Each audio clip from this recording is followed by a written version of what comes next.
My name is Alice, and I am a devoted homemaker. I have been married for 19 years, and my current husband and I tied the knot 2 decades ago in my previous marriage. While it was my husband's second, he shared with me that he had a 5-year-old son.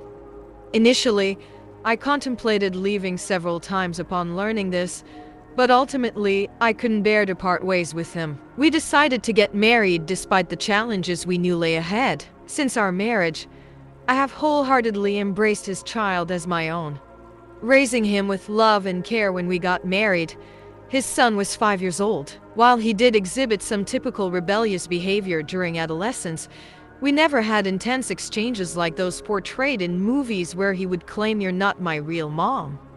I believe we have built a happy family together. 2 years into our marriage, I became pregnant, and we were blessed with our lovely baby boy, Richard. Although James was a bit older than his younger brother, there was a 7-year age gap between them. He remained kind and protective as an older sibling despite not being his biological mother. I had concerns, but as the saying goes, it's better to have a baby than to worry about it. Over time, I realized that life has a way of working itself. A few years after our second son was born, our eldest son entered puberty, and he started rejecting my presence. The trigger for this rejection was something truly trivial, something I wasn't even aware of myself. Our eldest son told me that I treated him and his younger brother differently. I tried explaining that it wasn't the case, but he refused to listen. Our relationship began to deteriorate rapidly from that point on. In his eyes, I became merely someone who took care of household chores. Regardless of whether my son acknowledges me as his mother or not, I have been and will continue to be committed to caring for him until the day he becomes an adult and leaves our home. I am determined to be his mother, no matter how much resentment he holds. In retrospect, I realized that I should have let certain things slide and refrained from making any comments at that time. However, I couldn't bring myself to do so, and as a result, our relationship worsened during his puberty and rebellious stage. Looking back, it has become commonplace for him to address me as "Hey, you," while I'm doing the laundry or cleaning. He would yell furiously, "Don't touch my stuff," when I didn't ask you to, and he would later apologize, seemingly realizing how out of line he was. When I forgave him with a smile, he would become defiant again, saying that in the first place, "It's your fault for doing things. I told you to stop, lady." It was during these moments that I knew things were spiraling out of control. My husband attempted to discipline him, but our son behaved well in front of him, causing my husband to doubt me, questioning whether our son's actions were genuine. I tried recording our interactions a few times to prove it to my husband, but circumstances always intervened, and we never argued when I had the chance to record. As time went on, our eldest son reached adulthood and decided to leave home. I remember feeling a sense of relief, thinking that I had finally made it through his parting words. Finally, I don't have to see strangers' faces. I couldn't help but feel hurt by those harsh words, considering that I had been caring for him every day for the past 15 years since we first met, although I understood intellectually that he wasn't a bad kid. It was difficult for my heart to catch up when our eldest son left home, uttering those words. Our second son, Richard, who had just entered middle school at the time, looked puzzled and asked why Big Brother hates Mom so much. This compelled me to feel the need to tell him the whole story. I had a heartfelt conversation with my younger son, revealing the whole truth to him, including the fact that his older brother was his father's son from a previous marriage. Initially, my younger son seemed shocked to learn that he and his older brother were not blood-related. However, he quietly listened to the end of the story and eventually accepted it, saying that's why his attitude towards Mom was weird these past few years. Reflecting on the situation, I started regretting claiming to be the mother of my older son. Perhaps there was a way for us to live together as housemates, and maybe I didn't have to divorce my husband to gain recognition as his mother. These thoughts kept flooding my mind a few years after our eldest son moved out. We received a message from him through his younger brother informing us that he would soon be visiting for a marriage introduction. Although I hadn't received direct communication from him, I was content with getting regular updates from my husband and younger son.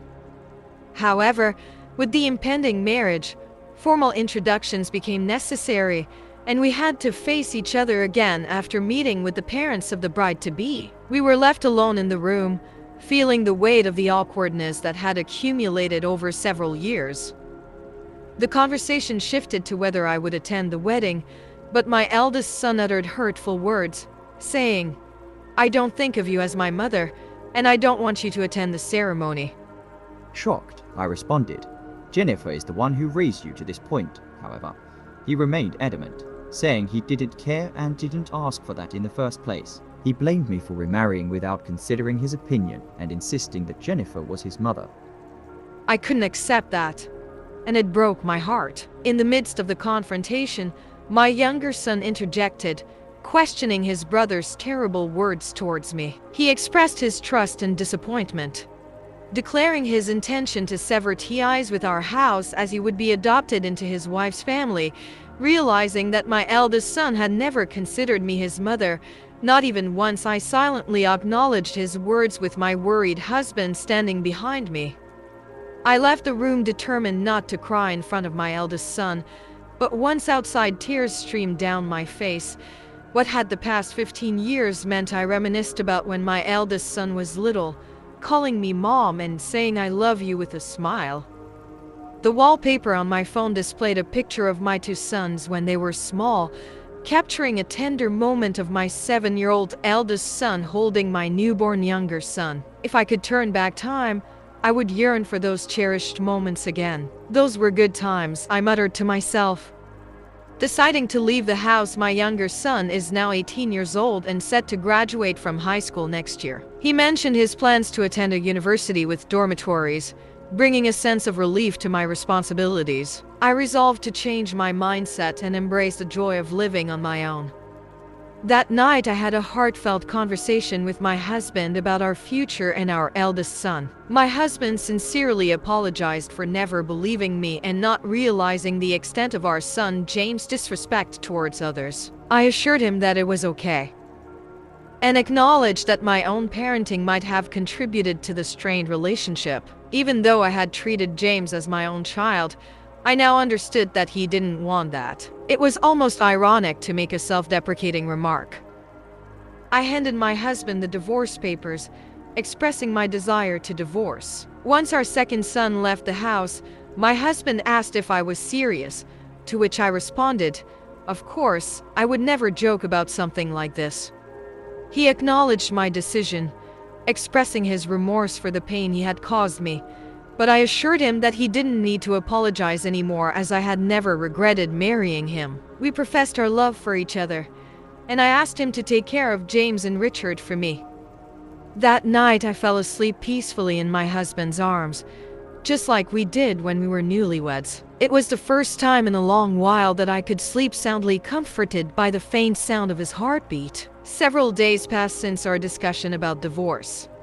Our second son graduated from high school, and our eldest son's wedding was approaching the following week. My second son wondered if he should wear his school uniform to the wedding, which I found amusing as I smiled at his preparations for the ceremony. He approached me and initiated a conversation. "Mom, are you really not going to attend my brother's wedding?" I responded honestly. "Yes. He said he didn't want me there, so there's nothing I can do about it. It's his big day, and I want him to enjoy it." Concerned, my second son continued, "But Mom, you're the one who raised him with care." I comforted him, saying, "It's okay, Richard. There's no need for you to worry about it." Although not fully convinced by my words, my second son expressed his frustration.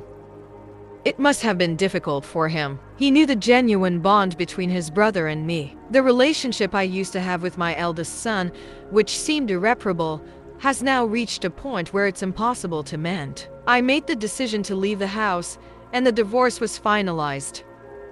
I didn't ask for any division of property, simply keeping the money I had and leaving behind our second son. That household had countless memories representing half of my life. Before I departed, I left a video message for my second son, bidding farewell to my family.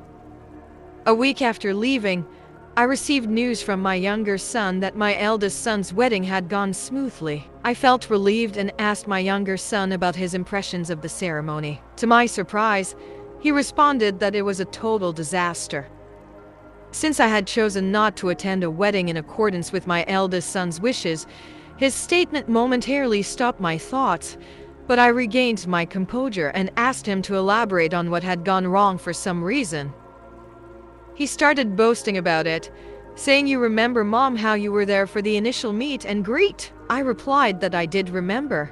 And then he continued, "Well, because you weren't at the ceremony." His wife was upset. She even suggested canceling the ceremony. And her parents became frantic. The whole event felt strange, with a timid groom and a bride who seemed taken away by curiosity. I inquired about what happened after the ceremony ended and all the attendees had left.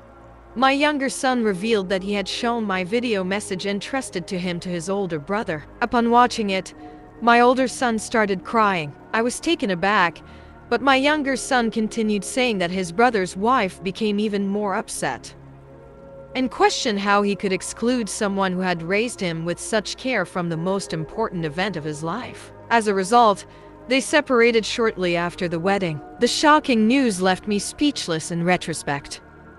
It seemed that his wife had admired the fact that I raised him as my own, despite the lack of a blood relationship. During our conversation, she expressed a desire to build a warm and loving family, just like her own parents, had my son's stubbornness shattered his own happiness.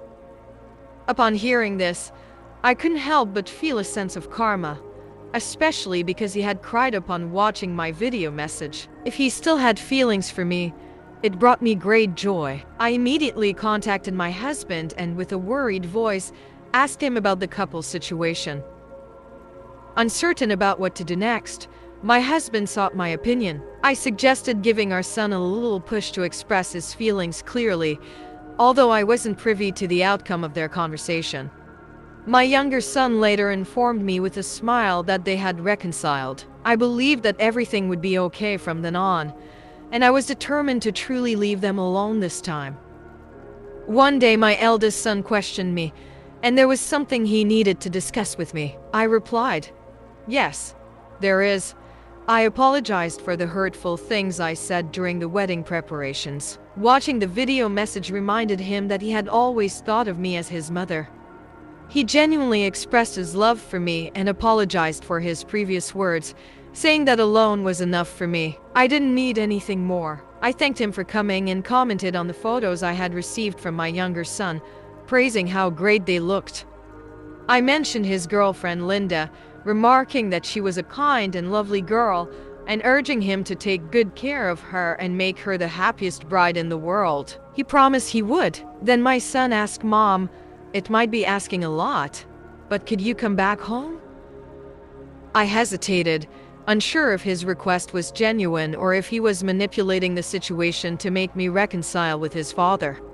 However, seeing his tears, I decided to believe in his sincerity. I gently extended my hands to him as he cried before wiping away the tears streaming down his cheeks. I was surprised to witness an adult man shedding tears, but I understood he apologized for the harsh words he had previously spoken. That was enough for me. I didn't need anything more filled with emotion. I replied, "Thank you, my dear son. I will come back home soon from abroad." This is the end of the story, guys. If the ending is good, then the journey was not that bad at all. Always remember, if the end is well, everything is well. Peace.